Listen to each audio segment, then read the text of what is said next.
Alright, so this dissection is going to be the eye dissection, and I heart the eye dissection. So this is a cow eye. So we're just going to look at some of the external structures.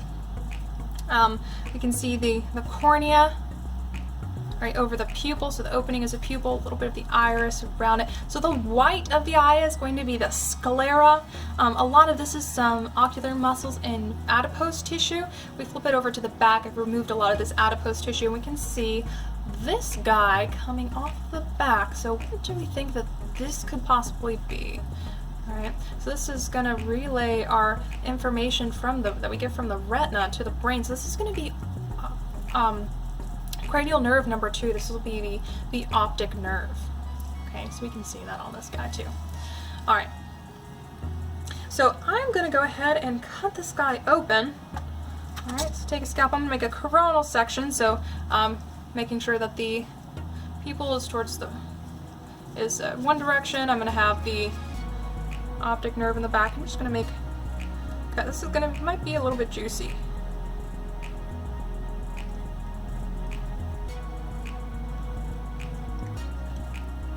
Alright, beautiful.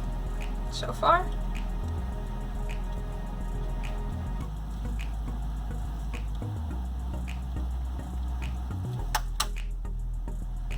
Okay, great.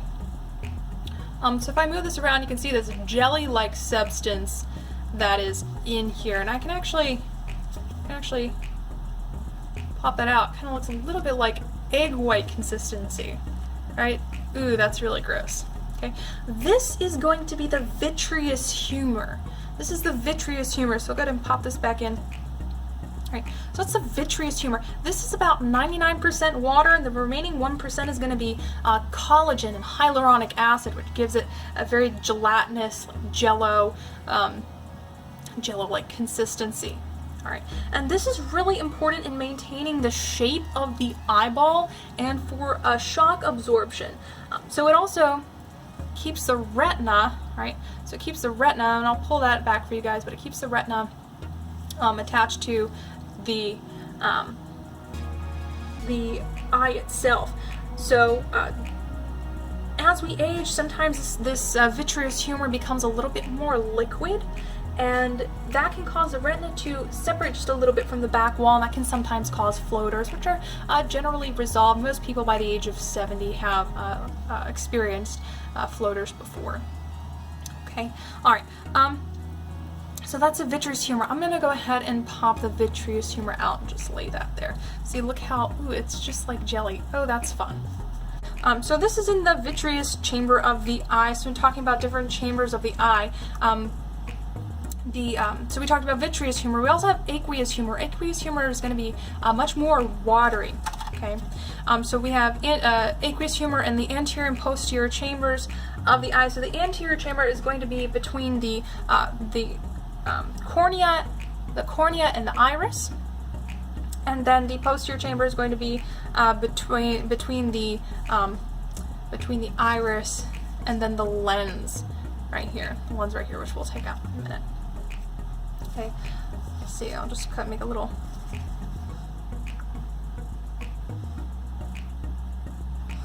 Slice through the cornea.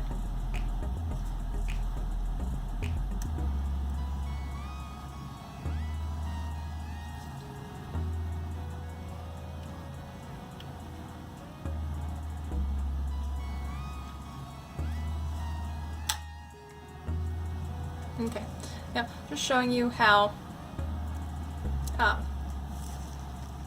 cornea looks like. So between cornea and the iris is what the anterior chamber would be, and then between the behind the iris and the lens is the posterior chamber. So very, very small. I'm really just knowing where they are.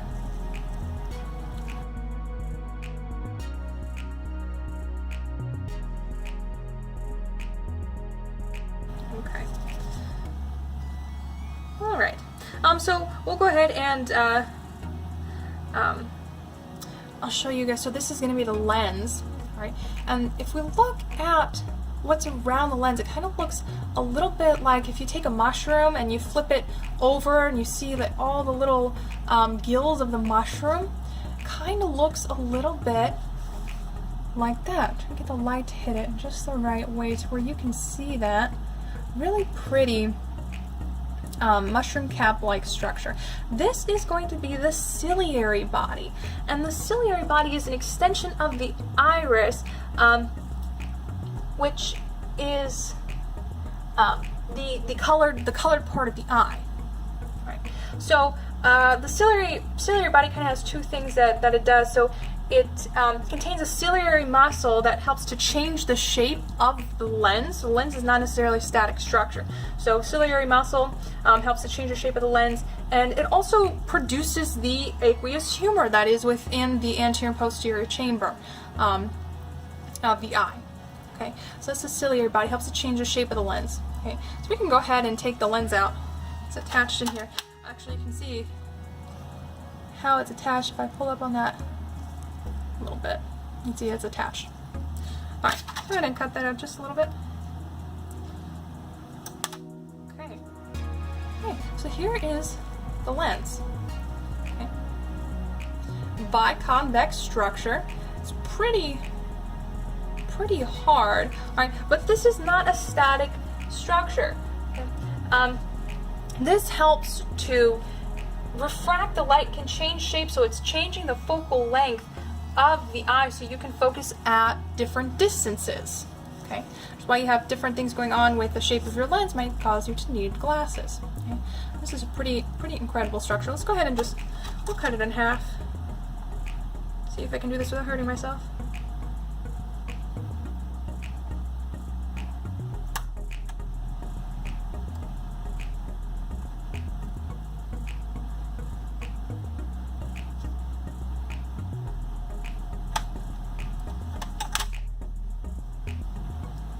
Right, see if we can get this on the light when it hits it just the right way. Look at how cool that is.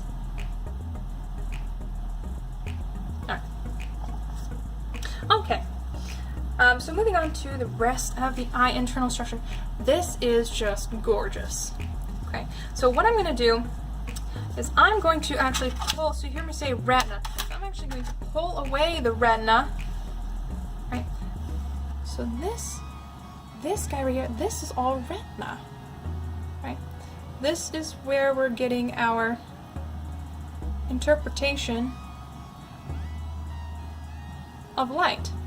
Okay, or actually, this is going to send the information to the brain via cranial nerve number 2 or optic nerve, so we can then interpret those signals that we get from light. So all this that I just pulled away from the back of the eyeball here, this is all the retina.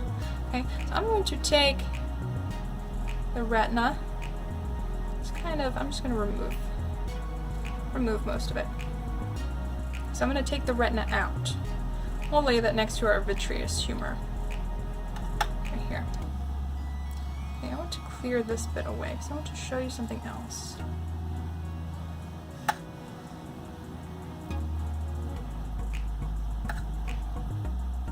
Okay, so this the black part on the back of the eye, so I removed the retina. So now we see this mother of pearlescent sheen. We also see this black. Okay, all of this black is going to be, well, actually all of it is going to be the choroid layer. The choroid layer is the vascular layer. It's connective tissue between the retina and the sclera, so you can still see the bits of the sclera, the white of the eyeball. So all of the sclera surrounding the eye, so when we do our section we can still see there would be the layers, would be the retina, then the choroid, and you can see right next to it the white is the sclera. Okay, so the retina that sits inside, retina is going to receive light that the lens has already focused, and then convert that light into neural signal, which sends it to the brain for visual recognition. Choroid is going to be supplying the retina and the sclera with vascular layer, and then the tapetum lucidum. Tapetum lucidum is really cool. So it is this beautiful iridescent mother of pearl looking coloration. So this is part of the choroid. So this is a retroreflector. So this is reflecting visible light back through the retina, so increasing the amount of light available to photoreceptors. So this, if you've ever shown a light on your cat at night, or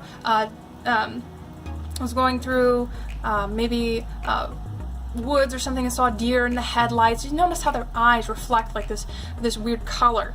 Okay, they're reflecting back at you. That's because they have tapetum lucidum. So this is for animals that have some superior night vision, because it's increasing the amount of light that is available to the photoreceptors by